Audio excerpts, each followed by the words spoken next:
Okay, so looking at this one here, we've got a formula for a financial company to work out how much that they spent.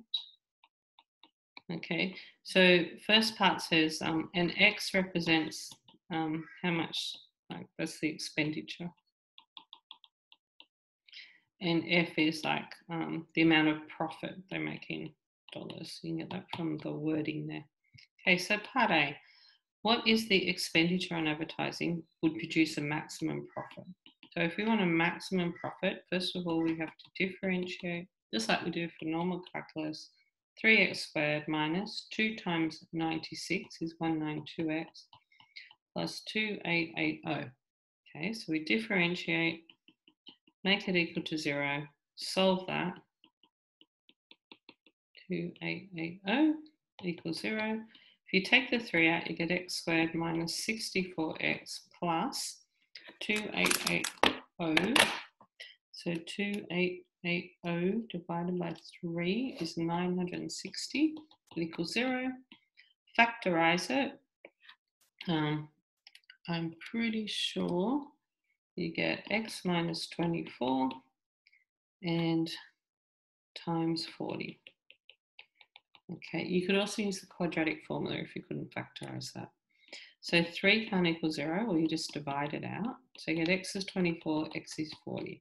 Now one of those is a maximum and one of those is a minimum. So if we go for the second derivative, we can use the first derivative and test either side in the box. But if we go to the second derivative, you get 6x minus 192, because we're differentiating that. If you take the 6 out, it's really easy to see. 192 divided by 6, you get 32. So if you put in 24, 24 is going to get you 6 times 24 minus 32, which is minus 8 times 6. So it's less than 0. So it is a negative, so therefore it is a maximum at x equals 24. So that answers the first question because they're just after the expenditure, which is the x. The second question, they want the maximum profit. So to get the actual profit, you get the x equals 24 and you put it into the original equation, which is x cubed minus 192x squared plus 2880x. And what's that last number? Nothing, that's it. So you chuck it into there and then you work out what your profit is. I'm just going to put etc. Okay, all right, so let's look at this one here. Now when we were doing this one earlier, this was one of those ones that turned out to be somewhat more difficult. Okay, all right, so number 23. Okay. All right, so looking at this, so I'm just looking how I can, there it is, add in another page here, because I think I'm going to actually need more than one page for these. So 24, there it is.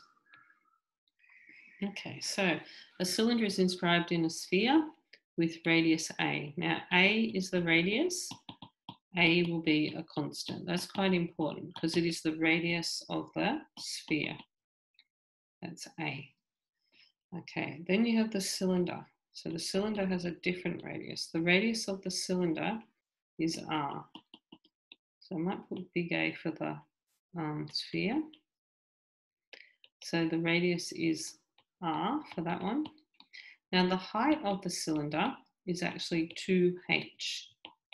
2h. You can get that from the diagram here. So the height is 2h, and they also tell you in the question the base radius is that.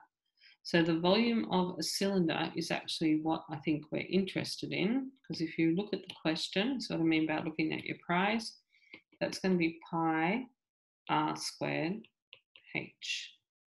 So the r in the cylinder is little r squared, and the h is 2h. So that's going to put the 2 out the front. 2 pi r squared h is the volume of my cylinder. Trouble is, this is in terms of two variables. if you look at your prize, the volume is 2 pi r squared root a squared minus r squared. This here is terms of two variables. So I need to get rid of my h. So if you look at this, this is either going to be similar triangles or Pythagoras. You know that if you look at this, what is that? We don't know what that is there. Oh yeah, we do. We know that's 2h, so that would be halfway. That's h, that's a, and that's r. So this triangle here forms a right angle triangle. So we can get a relationship between a, h, and r using Pythagoras' theorem. So we go r squared plus h squared equals a squared. H squared is a squared minus r squared. H is plus or minus a squared minus r squared. H is a squared minus r squared. So h has to be positive because it's a length. So the volume is 2 pi r squared h, 2 pi r squared times root a squared minus r squared. Let me just check. Yep, they want it all in terms of r. So that actually is looking exactly like what we've got up there. So that's the formula. That's all good. When we get to the second part, find the value of r, so which the volume of the cylinder is the maximum. Explain why your value of r gives the maximum volume. Okay, so we want to find that the value of r which gives the maximum, and also show that it's the maximum. So in order to do that, you need to do this as a UV. You can't do anything else because your variables are r, and there's one variable in this function and one in that. You can't expand because of the square root. So u is 2 pi r squared. V is root r squared minus a squared minus x squared. U dash is 4 pi r. Now v, I'm going to put it like that to a half first. So when I find v dash, I bring the half down, take one away, and times minus 2r. So then when you simplify that, the 2's go, and you get minus r, because you've still got r on top, root a squared minus x squared. So that's v dash, and that's u, and then we have u dash and v. So I find it useful to start at this one, because then when you do the quotient rule, you're less likely to make a mistake. Okay, so v dash equals 4 pi r times root a squared minus r squared plus 2 pi r squared times minus r on root a squared minus r squared. So that means v dash is 4 pi r root a squared minus r squared plus, so it becomes minus actually, because that minus and that plus makes it a minus, 2 pi r cubed over root a squared minus r squared. So that's all over 1. There's two ways to actually solve this for equaling 0, but I find it is useful actually just to get a common denominator first. So to get a common denominator, it would be root a squared minus r squared. So what you do to the bottom, you do to the top. So you get 4 pi r a squared minus r squared, because the square root times the square root gives you what's underneath it. So therefore they cancel out. So that will just give you the a squared minus x squared. Minus 2 pi r cubed. Okay, so that's 4 pi r a squared minus 4 pi r cubed minus 2 pi r cubed. All over root a squared minus r squared. So that's going to be 4 pi r a squared minus 6 pi r cubed over root a squared minus r squared. So if you make v dash equals 0,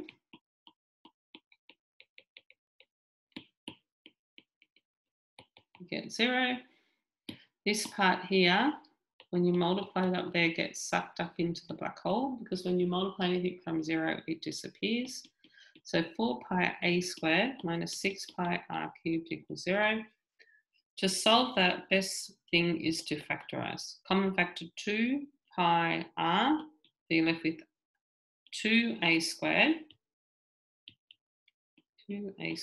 minus 3, and the pi's gone, and there'll be r squared left. So 2 pi r cannot equal 0. 2a squared minus 3r squared is 0. 2a squared equals 3r squared. R squared is 2a squared on 3. Okay, and then we're left with one more thing to do. Let me just see here. Where is that? So let's just add another thing. So we've found the r nearly. We've got to square root it and plus or minus. We do not need the plus or minus because it is a length. And I'm going to square root the a. So I'm going to go root 2 on root 3, square root of root of 2 on 3a. Now I'm taking the positive because r is a length. Okay, so the last mark is always to check it is a maximum or a minimum. And in this case, if we go back up to the question, for what values of x has it got a maximum volume? So we just need to find what values of r. So we just need to find r.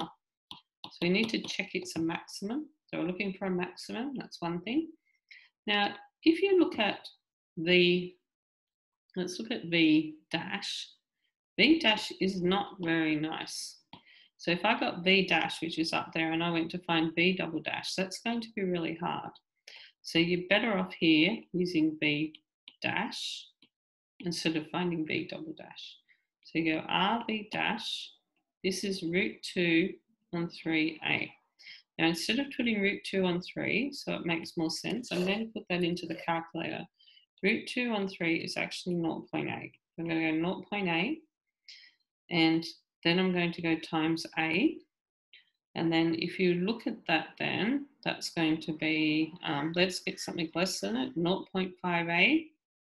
And let's go 0. I thought 1, but if I put 1a, you notice the bottom's not going to work. So let's go 0.9a. So this should be a 0. And I want it to be a maximum. So I do know it's going to be plus minus, and that's 0. So what I have to do is just show my substitution. So x equals 0.5a, v dash equals, so let's write down what v dash is. V dash was, it's up the top there now, 4 pi r a squared minus 6 pi r cubed on root a squared minus r squared. 2 pi r, I'm just going to,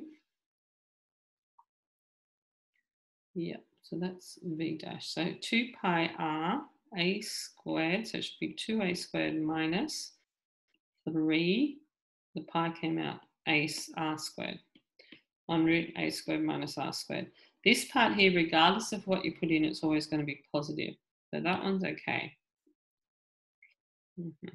All right.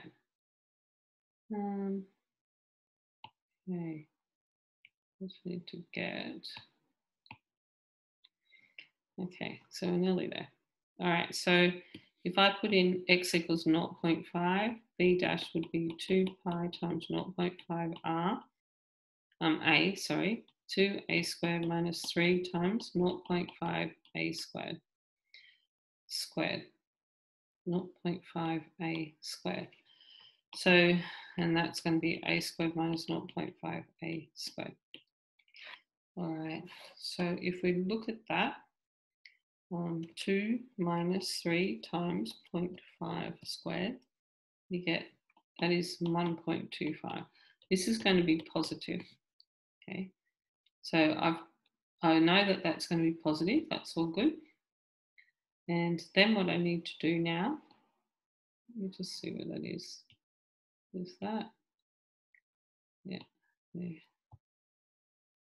The whole thing. All right, so it's going to be positive. Then what I need to do is I just need to check that when you put in 0.9a, that is negative. I'll just get rid of this, so I've got a little bit of room, and we'll paste that there.